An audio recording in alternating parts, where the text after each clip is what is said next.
নমস্কার, weather report চ্যানেলে আপনাদের সকলকে স্বাগত। আশা করছি ভালো আছেন। বন্ধুরা, আজ 30শে মে 2025 শুক্রবার চলে এসেছি আজকের গুরুত্বপূর্ণ আবহাওয়ার আপডেট নিয়ে। আমরা চলে এসেছি সিস্টেমে আর দেখে নেব নিম্নচাপের বর্তমান পরিস্থিতি। এই মুহূর্তে দক্ষিণবঙ্গে মেঘলা আকাশ রয়েছে, যার ফলে কোথাও বৃষ্টিপাত লক্ষ্য করা যাচ্ছে না। তবে এখন বৃষ্টিপাত না হলেও বিকেল ও সন্ধ্যের দিকে দক্ষিণবঙ্গের কিছু জেলায় হালকা ও মাঝারি বৃষ্টিপাত হতে পারে।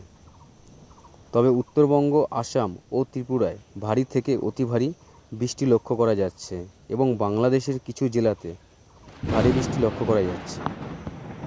তবে আজকে বিকেলে দক্ষিণবঙ্গে হালকা মাঝারি বৃষ্টি হলেও 31শে মে 2025 শনিবার সকাল থেকে সারা দিন দক্ষিণবঙ্গের বেশ কিছু জেলাতে হালকা ও মাঝারি বৃষ্টিপাতের সম্ভাবনা আছে। বাংলাদেশের প্রতিটি জেলাতে হালকা ও মাঝারি বৃষ্টিপাত হবে, সাথে আসাম ও ত্রিপুরাতে বৃষ্টিপাত হবে।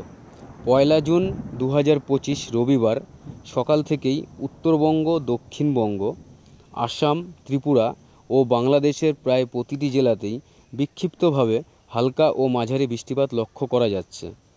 আশা করছি আপডেটটি আপনাদের কাজে লাগবে। প্রতিদিনের আবহাওয়ার আপডেট পেতে চ্যানেলটি সাবস্ক্রাইব করে পাশে থাকবেন। ধন্যবাদ।